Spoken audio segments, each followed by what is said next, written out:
Shalom, sungguh senang sekali saya bisa hadir di tempat ini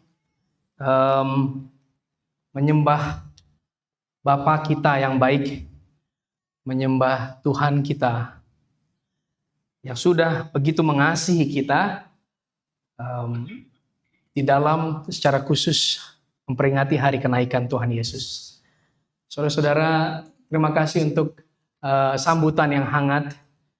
Saya Dedi Simanjuntak, seperti tadi sudah mungkin mention ya, kami melayani di Sentani, Bapak Ibu, dan kami akan memulai Lord willing ya, jikalau Tuhan berkehendak, pembukaan Christ Chapel Sentani di awal Juni. Saya senang kali ini saya berkunjung ke Manado bersama dengan istri. Sebelumnya saya datang dengan Pendeta Yohanes, waktu itu tidak dengan istri. Hari ini saya senang bisa membawa istri ini juga pengalaman pertama dia ke Manado. Jadi kemarin sudah rasa rica bakar, jadi saya pikir sudah salah ya, sudah boleh kita pamer kita sudah ke Manado ya. Bapak Ibu, saya sungguh menikmati ya menyembah dalam worship ini. Tadi sembari kita menyanyi memuji Tuhan dan menjalankan setiap liturgi, saya merasa menikmati sekali liturgi yang Christ Chapel Manado lakukan. Semoga nanti kami juga bisa belajar di Sentani bagaimana menciptakan ibadah, suasana lingkungan ibadah yang bisa membawa jemaat menikmati Tuhan. Mungkin sebelum saya memulai khotbah, saya akan memberikan sedikit update tentang Christ Chapel Sentani. Terima kasih Bapak Ibu sudah berdoa. Saya membawa salam juga dari orang-orang kudus, jemaat Tuhan di Sentani, kepada orang-orang kudus di Christ Chapel Manado. Kita bersama-sama menjadi, kalau kata Pendeta Yohanes, Kingdom Outpost, ya, pos kerajaan Tuhan, secara khusus di Indonesia bagian timur. Boleh slide?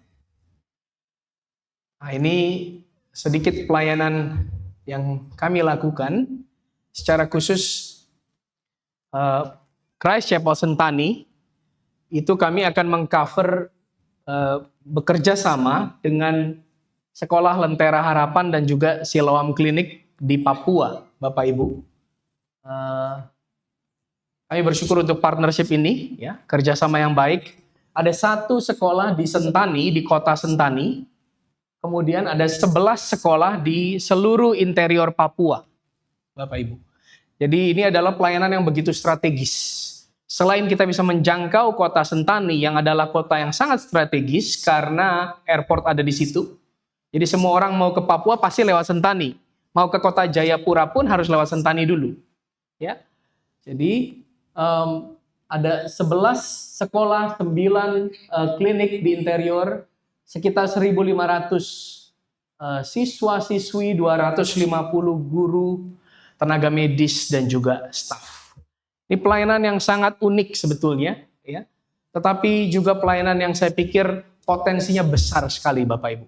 Kita bisa menjangkau tanah Papua dengan coverage yang cukup besar.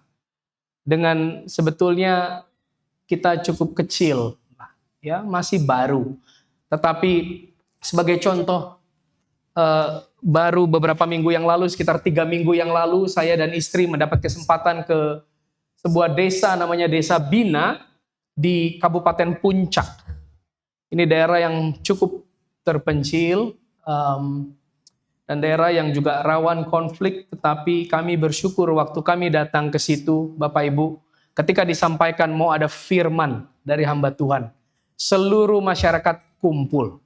Yang dari kebun 3-4 jam harus turun. semua tinggalkan pekerjaan mereka di kebun, dengar khotbah pagi-pagi baru mereka kembali.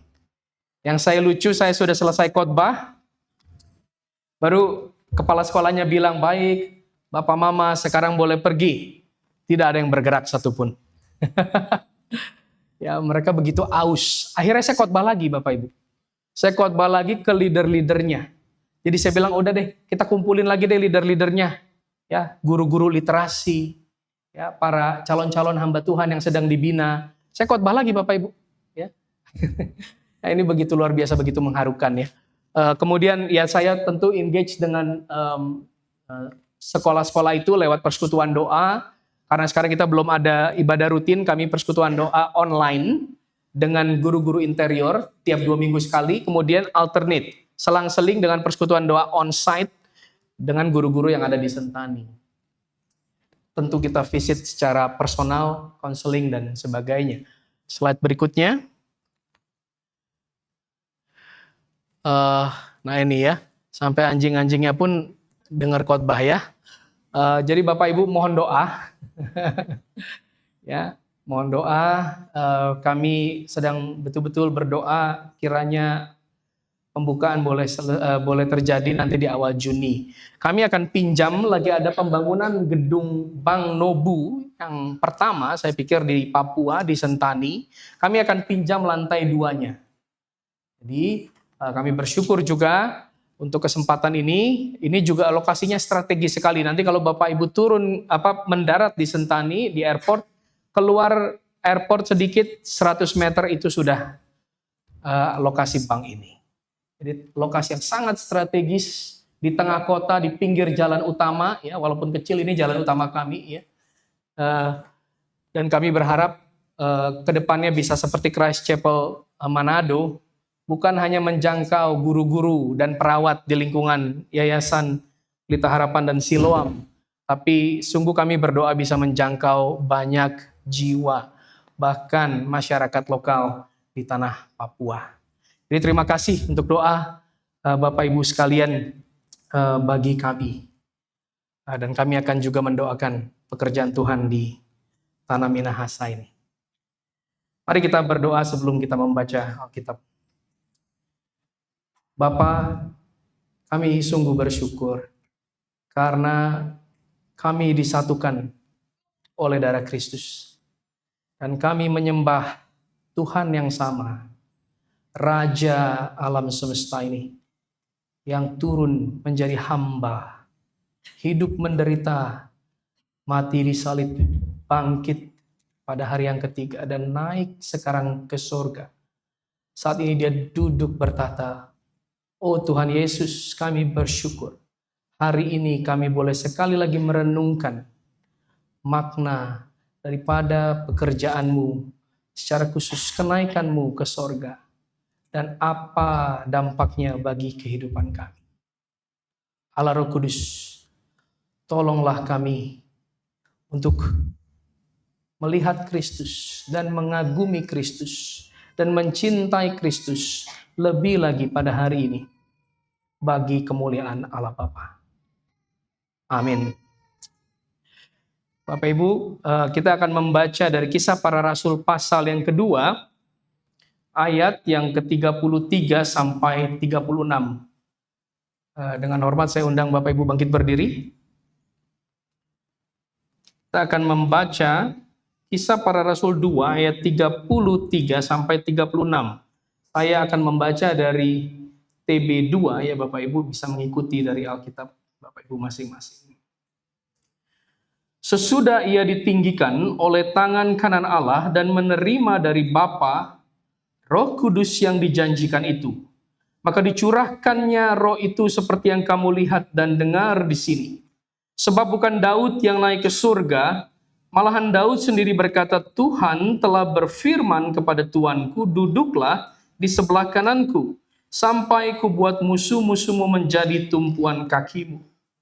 Jadi seluruh kaum Israel harus tahu dengan pasti bahwa Allah telah membuat Yesus yang kamu salibkan itu menjadi Tuhan dan Kristus. Amin. Demikianlah firman Tuhan. Silakan duduk kembali Bapak Ibu.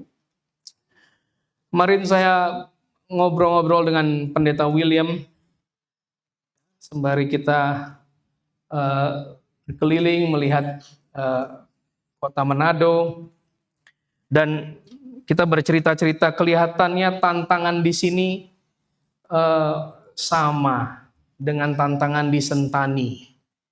Ya, kantong Kristen, ya,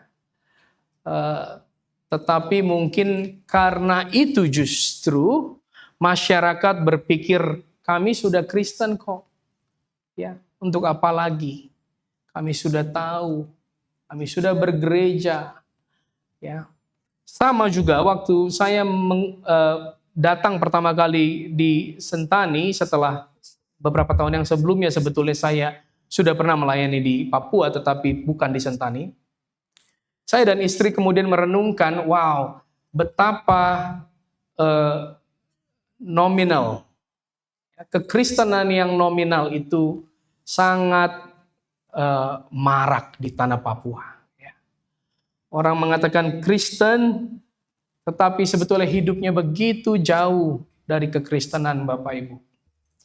Ya, kalau nanti berkunjung ke Papua, ya hari libur itu ya kita biasanya akan juga sering melihat pagi-pagi orang akhirnya tidur di pinggir jalan karena mabuk dan akhirnya tidak pulang ke rumah. Ya. Bapak Ibu, hari ini kita akan merenungkan satu pekerjaan Kristus, yaitu dia naik ke sorga. Yang menariknya, menurut banyak teolog, ya, ahli-ahli Alkitab, ini adalah pekerjaan Kristus yang banyak diabaikan. Ya, yang banyak diabaikan. Dan apa terutama dampaknya? Ya, kalau Kristus betul-betul naik, kemudian apa kaitannya dengan hidup kita, teman-teman? Apa dampaknya bagi hidup kita? Ya. Hari ini kita belajar sebetulnya di ujung. Saya ambil bagian ujung dari khotbah Petrus di hari Pentakosta, betul ya? Ini peristiwa yang Bapak Ibu tahu bahwa Petrus sebetulnya berdiri menjelaskan apa yang terjadi di hari Pentakosta karena orang-orang berpikir, wah, ini apa ini? Kenapa bisa tiba-tiba orang Galilea ini berbicara begitu banyak bahasa dan kita bisa mengerti Injil di dalam bahasa kita masing-masing? Apakah mereka mabuk? Tidak, kata Petrus. Sebaliknya mereka penuh oleh Roh Kudus. Dan Petrus menjelaskan menariknya dengan menjabarkan sejarah keselamatan. Mulai dari kutipan nubuatan Nabi Yoel yang mengatakan bahwa di hari-hari terakhir, kata Yoel, aku akan mencurahkan Roh Kudusku atas anak-anak, teruna, pemuda, dan mereka akan bernubuat. Kemudian Petrus membahas bahwa Daud berkata bahwa dia bukanlah Mesias. Dan kemudian begitu indah Petrus kemudian merangkum semuanya itu, membungkus dan mengikatnya dengan mengatakan, Yesus orang Nazaret ini adalah Tuhan dan Kristus. Tuhan di situ sebetulnya kata yang digunakan adalah Raja. Kurios, tahu ya? Yesus yang engkau salibkan ini, hai orang-orang Yahudi, adalah Raja, Tuhan, dan Mesias Kristus. Dia adalah juru selamat. Dan dia sekarang, Petrus tidak berhenti. Petrus mengatakan dia sekarang naik ke sorga. Dan dia mencurahkan Roh Kudusnya. Dan dia bertahta di sorga saat ini. Oleh karena itu hari ini Bapak Ibu kita akan merenungkan. Jadi apa signifikansi kenaikan Kristus bagi kita? Sebagaimana bagi orang-orang di Yerusalem saat itu. Saya pikir Anda tidak asing sebetulnya dengan ini ya. Bahwa saya senang ketika Pak William mengatakan bahwa gereja ini sudah mempelajari katekismus Heidelberg. Setidaknya ini 2 tahun berturut-turut ya. Sebetulnya judul khotbah saya dari katekismus Heidelberg. Sudah tahu ya. Ya, pertanyaan 49, apa manfaat kenaikan Kristus ke sorga bagi kita?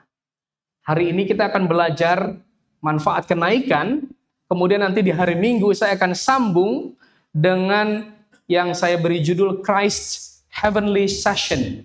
Artinya waktu Kristus di sorga, dia duduk. Apa sih maksudnya? Ya, ini kan pengakuan iman rasuli kan, naik ke sorga, kemudian duduk di sebelah kanan Allah Bapa. Ini dua artikel ini bukan sembarangan. Tetapi begitu, seperti kita tahu, pengakuan iman rasuli begitu singkat, tetapi setiap kalimat itu ada maknanya. Oleh karena itu kita akan merenungkan dua itu berturut-turut hari ini dan juga hari Minggu nanti. Disambung nanti kalau Bapak Ibu bisa ikut trivi, ya. Ini keren sekali nih istilah-istilah di sini, trivi ya, via vita veritas, ya. Jalan kebenaran dan hidup. Saya akan membahas tema buku Wahyu.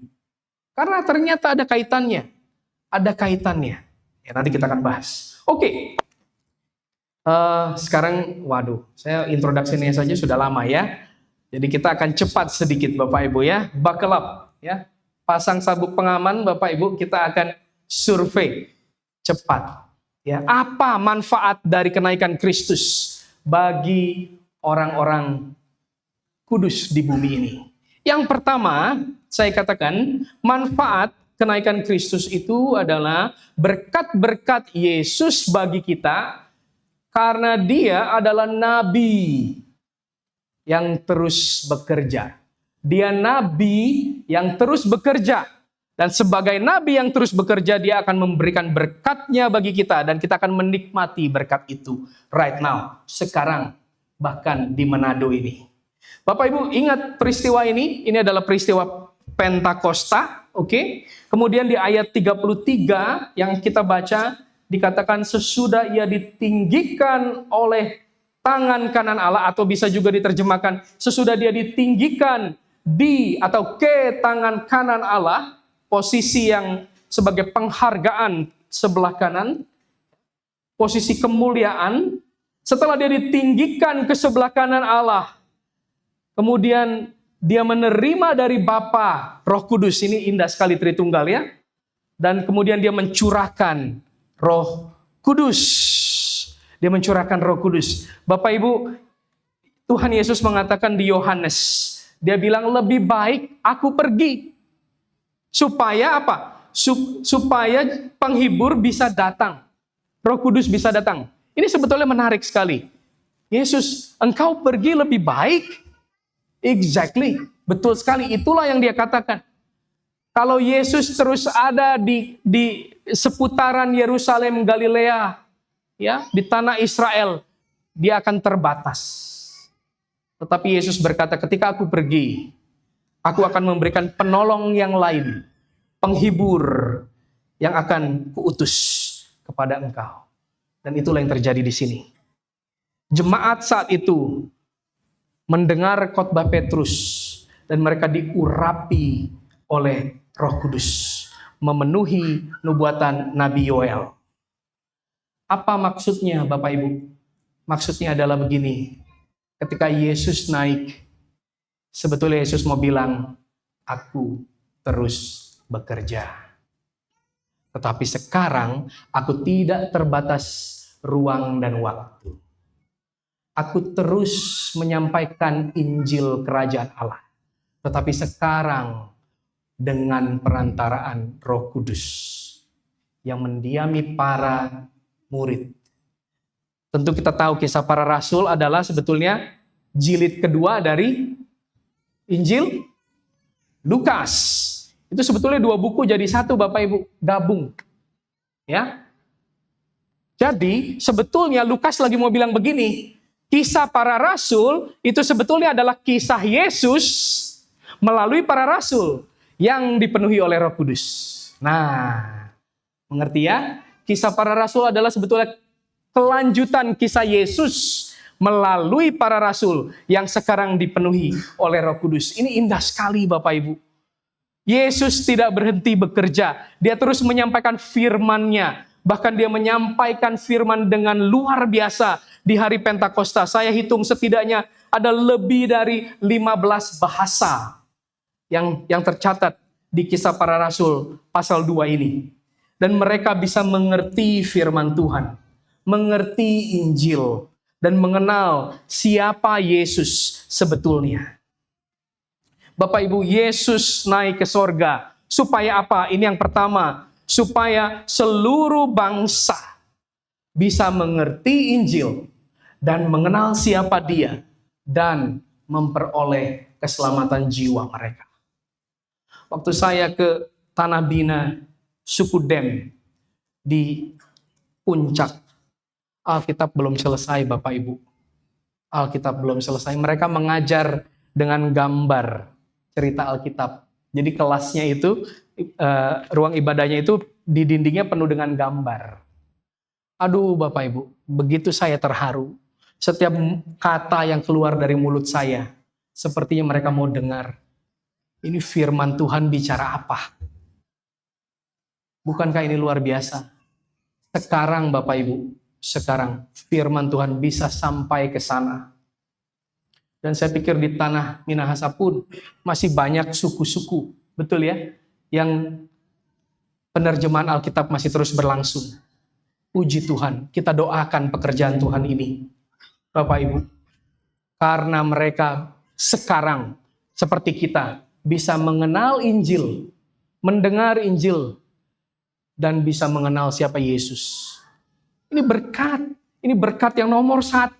Kenapa? Karena dari sini orang baru bisa apa? Apa doktrin yang paling penting di antara seluruh doktrin kalau menurut saya? Menurut saya adalah ini Bapak Ibu.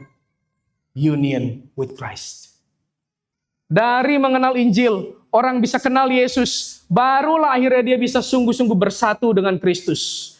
Dari sinilah dia bersatu dengan Kristus. Berkat-berkat rohani, berkat-berkat keselamatan dia bisa mendapatkan. Bukankah ini luar biasa?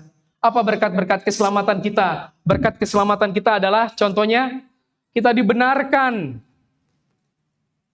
Dosa kita dihapuskan. Ini apa? Justification. Apa berkat keselamatan yang lain? Kita diadopsi sebagai anak-anak Allah. Sekarang kita bisa memanggil dia Abba, Father, Bapa. Ini berkat keselamatan, adopsi. Berkat keselamatan apalagi? Kita dikuduskan dari hari ke hari menjadi semakin serupa dengan Kristus. Manusia lama kita bisa kita matikan. Manusia baru kita hidupkan. Pengudusan, sanctification. Ini kata Westminster ngomong-ngomong. Kalau Bapak Ibu mau tahu pertanyaan 32. Katekismus singkat Westminster pertanyaan 32. Berkat-berkat apa yang kita dapat dari penebusan Kristus? Kemudian Westminster bilang tidak selesai di sini. Ada berkat-berkat yang lain. DLL. Berkat yang lain itu adalah keyakinan bahwa Allah mengasihi kita, damai di dalam hati kita, sukacita Roh Kudus, dan anugerah yang terus bertumbuh dalam kita, bahkan ketekunan kita sampai akhir. Ini semua adalah berkat yang kita nikmati di bumi ini, kata Westminster. Oleh karena itu, pekerjaan Yesus yang naik sebagai nabi untuk menyampaikan Injil Kerajaan Allah, sehingga orang bisa mengenal Dia dan bersatu dengan Dia. Ini adalah berkat yang luar biasa yang kita nikmati saat ini. Cukup jelas ya. Berkat yang pertama, nabi yang terus bekerja bagi kita. Berkat yang kedua, berkat-berkat Yesus sebagai raja yang menang. Ya, tentu kita tahu ayat 34 sampai 35.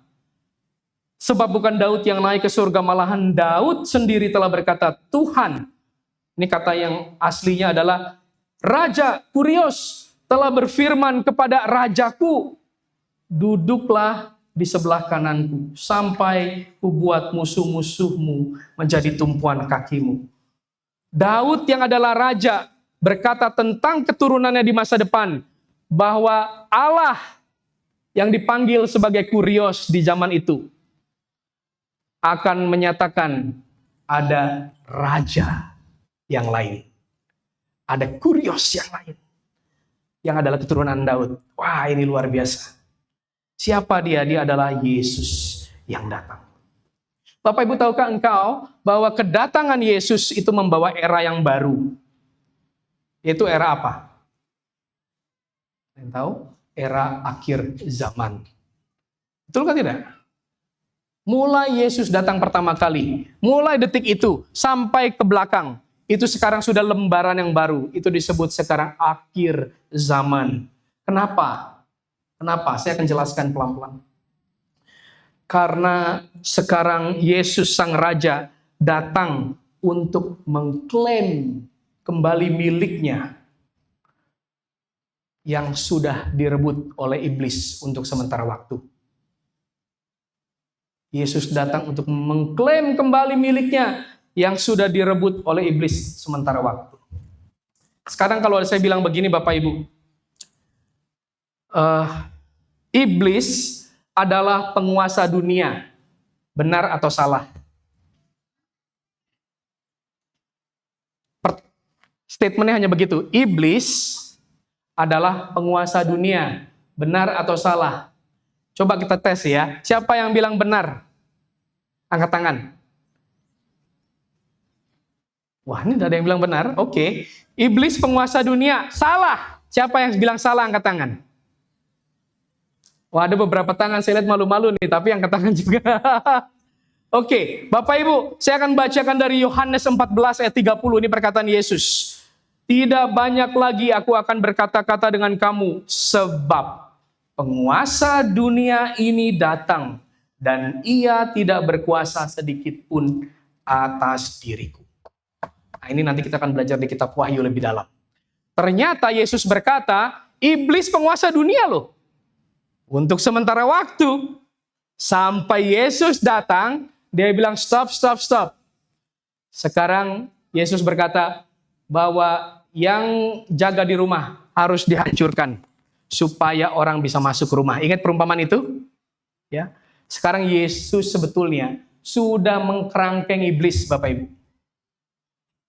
Sekarang kepala sang naga itu secara figuratif ya, sudah menderita pukulan telak. Sekarang dia sudah dikerangkeng, tetapi ekornya masih nyabet kiri kanan. Nah, itulah zaman akhir yang sekarang sedang kita hidupi.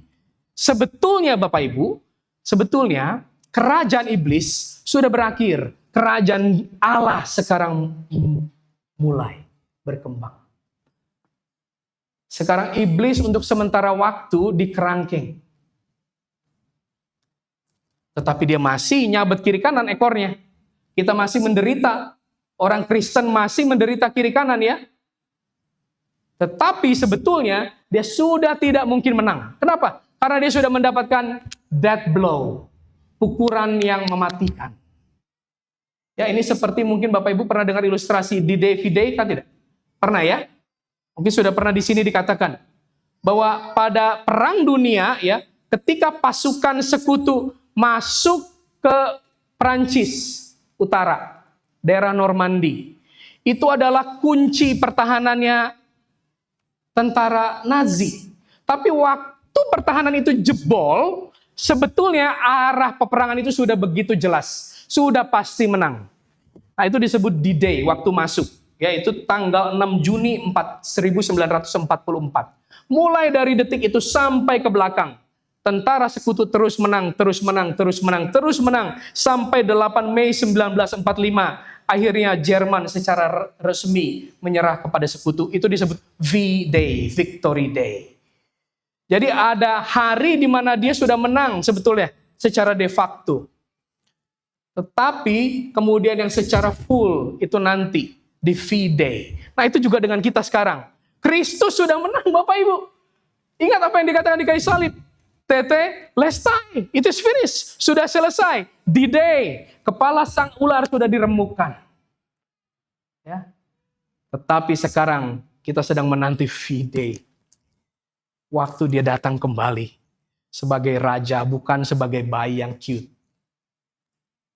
Dia akan menghajar musuh-musuhnya dan menyambut kita, umat kepunyaannya, ke dalam kerajaan Allah. Bukankah ini indah sekali? Bukankah ini adalah suatu penguatan yang luar biasa Bapak Ibu? Apapun yang kita sedang hadapi sekarang, kita tahu the victory is ours. Kemenangan itu milik kita. Bahkan kalaupun kelihatannya sekarang kita lagi kalah. Mungkin hidup sulit. Mungkin gereja ditekan sana sini. Mungkin kita melayani kok sepertinya mentok ya Pak Dedi. No. We are winning. That's alright. Press on. Teruslah berjuang Bapak Ibu. Kita sedang menang. Karena Kristus sudah menang. Ingat bahwa kita yang ada di dalam Kristus, kita juga menang loh. Sebetulnya kalau Bapak Ibu baca ya, kutipan dari Daud ini ya, ini dari Mazmur 110 ayat 2. Nah, Mazmur 110 ayat 3-nya, ini Mazmur 110 ayat 2, ayat kita. Ayat 3-nya bunyinya demikian Bapak Ibu. Tentaramu siap sedia untuk maju. Pada hari pertempuranmu berhiaskan kekudusan. Ketika fajar masih dalam kandungan, embun kemudahan sudah menjadi milikmu. Artinya apa? Mulai sekarang, anak-anak kecil pun akan maju, menyerahkan diri bagi Kristus. Here I am Lord. Anak-anak muda akan menyerahkan diri bagi Kristus. Itulah yang terjadi di hari Pentakosta. Itulah yang terjadi ketika Kristus naik sebagai Raja yang menang. Sekarang kita adalah army of God, tentara Kristus. Tapi perhiasan kita, kata Mazmur, perlengkapan kita bukanlah lembing dan pedang. Perhiasan kita adalah kekudusan. Pedang kita adalah pedang roh. Senjata kita adalah senjata rohani. Amin. Jadi jangan takut Bapak Ibu. Kita adalah pemenang di dalam Kristus yang sudah naik ke sorga sebagai Raja yang menang. Oke, ini yang kedua ya. Bahwa berkat yang kedua adalah Kristus sebagai Raja yang sudah menang. Berkat yang ketiga adalah berkat Yesus sebagai imam yang sempurna. Ya. Itu di ayat yang ke-36.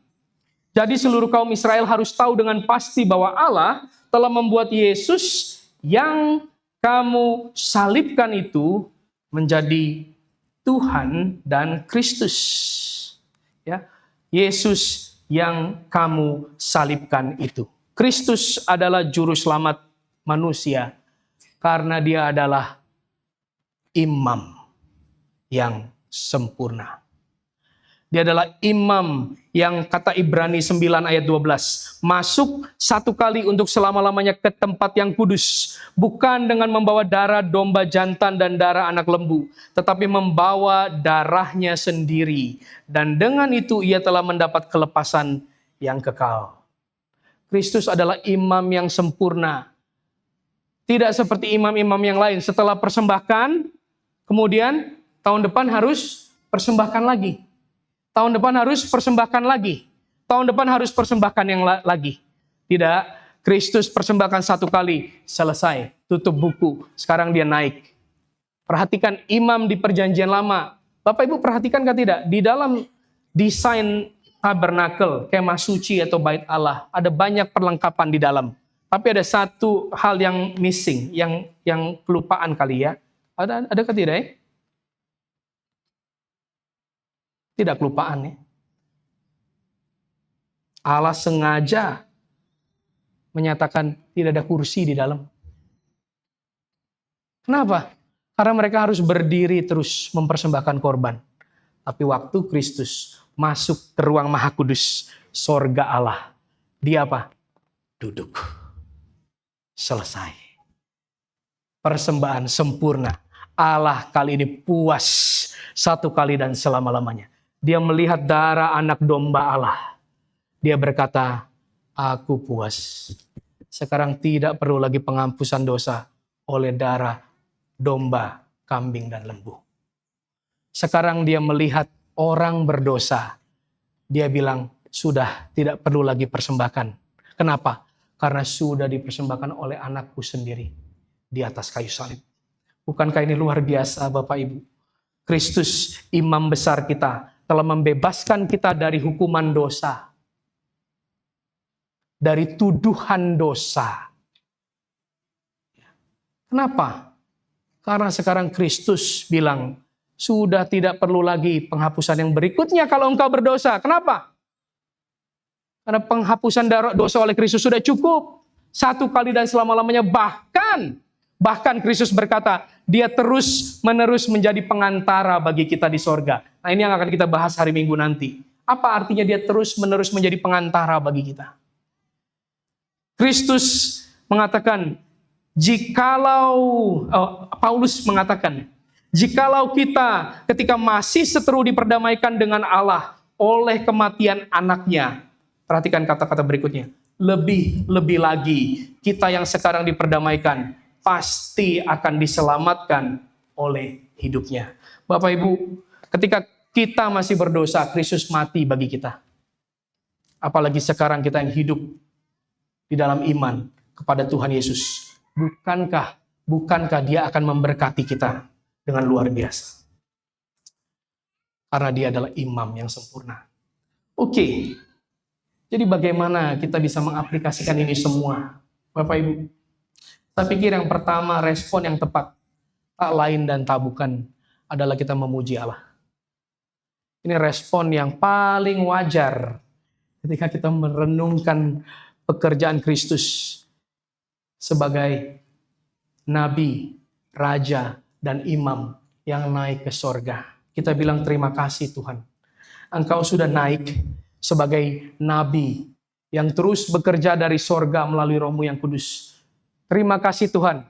Engkau sekarang bertahta di sorga. Seperti kata Katekismus Heidelberg. Bahkan dia melindungi kita. Menjaga kita dari musuh. Menjamin kita pasti menang. Terima kasih Tuhan. Karena Engkau adalah imam yang sempurna. Bahkan yang terus-menerus berdoa bagi aku ketika aku jatuh. Oh Bapak Ibu, saya berdoa Engkau mengagumi Yesus yang demikian.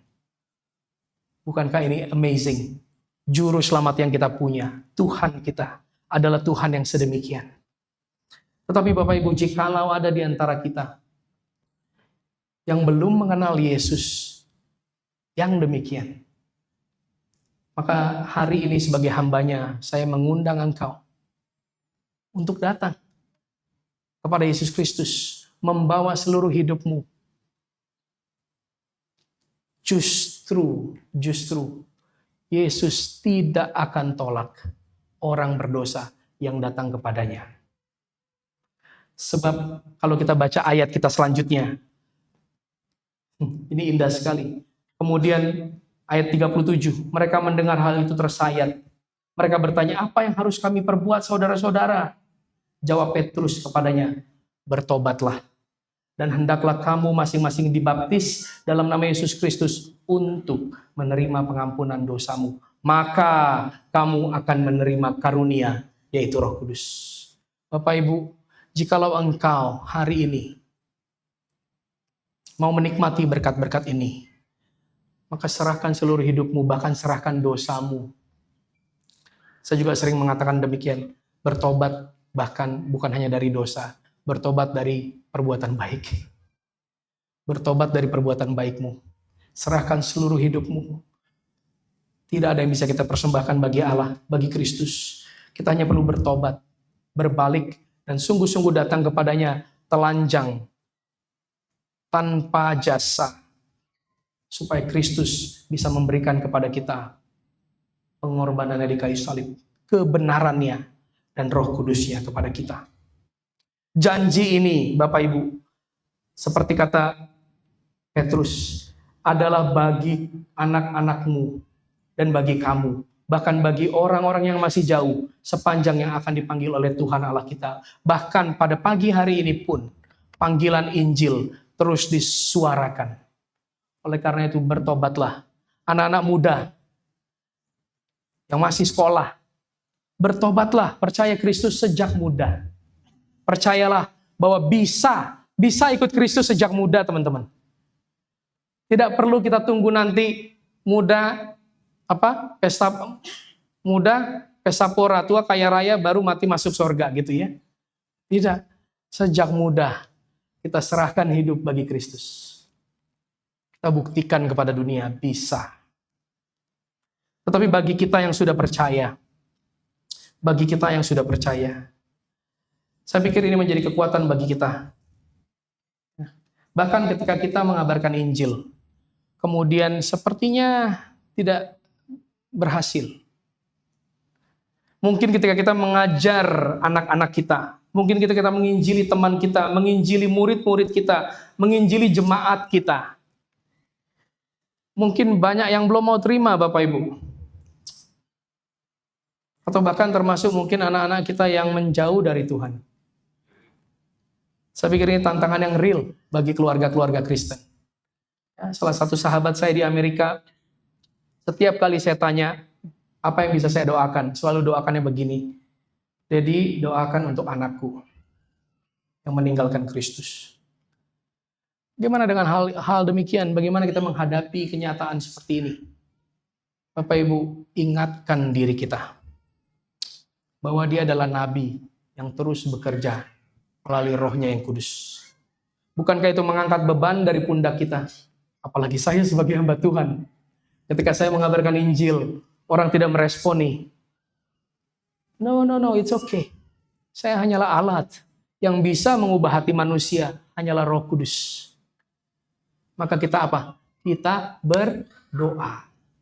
Maka jangan berhenti berdoa. Dan jangan berhenti kabarkan Injil. Karena Roh Kudus bisa menggunakan perkataan kita yang terbatas. Seperti Petrus dan para murid-murid. Dan memberkatinya. Dan orang terbuka matanya. Terbuka telinganya. Dan mereka mengenal siapa Kristus. Dan tersayat hatinya. Dan mereka berkata, apa yang harus aku perbuat? Banyak sekali aplikasi yang bisa kita renungkan dari ayat-ayat ini. Tapi saya ambil beberapa saja. Bapak Ibu, dalam pengudusan kita, seringkali kita jatuh dan bangun, betul ya? Sekarang saya berikan satu hukum hidup orang Kristen. Hukum hidup orang Kristen itu adalah demikian. Bahwa kita pasti akan berprogres, maju di dalam pengudusan kita. Saya ulang, kita pasti maju di dalam pengudusan kita. Kenapa? Karena Kristus sudah menang. Dia bertata di sorga. Dan sekarang kita pun, kata Paulus di Efesus, bangkit dan bertata di sorga bersama dengan dia. Oleh karena itu tadi kita bisa membaca seperti yang tadi. Kita bisa memikirkan hal-hal yang ada di atas. Di mana Kristus bertahta. Bapak Ibu, ini kenyataan kita loh. Ini kenyataan orang Kristen. Jangan mau ditipu oleh iblis, teman-teman.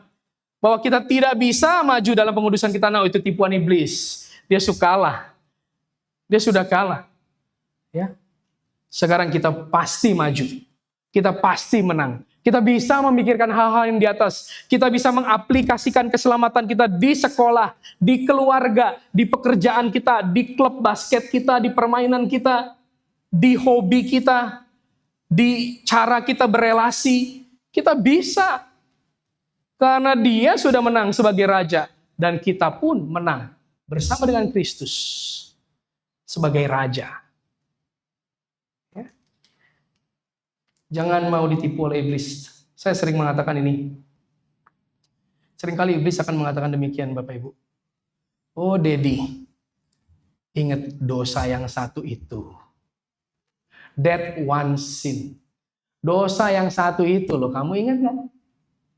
Kamu punya aku, udahlah, gak usah pura-pura kamu nih milikku. No, itu tipuan iblis. Bapak Ibu, Kristus adalah imam yang sempurna. Dia sudah membersihkan seluruh dosa kita. Dia sudah menyucikan kita dengan darahnya. Kata Wahyu nanti, kita akan berpakaian putih, tak bercacat dan tak bernoda. Spotless. Tidak ada titik sedikit pun. Tidak ada kerut, kata Efesus. Jemaat yang tidak berkerut dan tidak bernoda.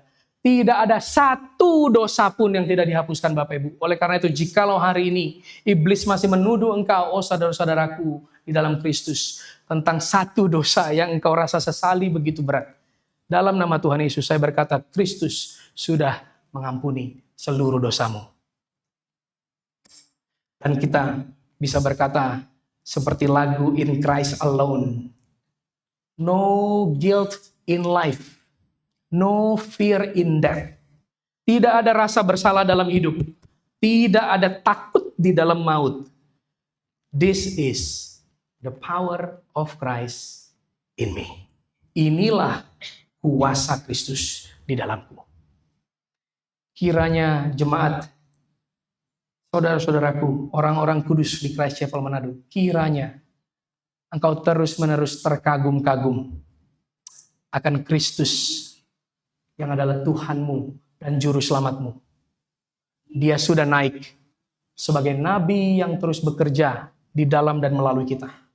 Sebagai raja yang bertahta, mengatur gereja, mengatur seluruh ciptaan, melindungi umatnya gereja Tuhan. Dan dia adalah imam yang sempurna itu, yang terus-menerus bahkan saat ini pun berdoa bagi engkau dan saya. Sampai nanti dia datang kembali. Dan kita akan menikmati dia selama-lamanya dan selama-lamanya tanpa halangan dan tanpa batasan. Amin. Mari kita berdoa. Bapa, kami sungguh bersyukur karena Kristus yang naik ke sorga. Kami menikmati berkat-berkat Sang Nabi yang terus bekerja, Sang Raja yang menang, dan Sang Imam yang sempurna. Bahkan ya Tuhan, sekarang pun kami dipanggil menjadi Nabi, Raja, dan Imam bagi dunia yang berdosa ini. Oh Tuhan, berkatilah jemaat-Mu di tempat ini, Christ Chapel Manado. Agar kami bisa menyatakan kuasa kenaikan Kristus di dalam hidup kami sehari-hari, di dalam keluarga kami, di dalam relasi kami, di dalam kesinggelan kami sebagai seorang yang masih belum menikah, belum berpacaran, di dalam keseharian kami, agar dunia tahu bahwa Yesus Kristus adalah Tuhan dan Juru Selamat manusia bagi kemuliaan Bapa. Amin.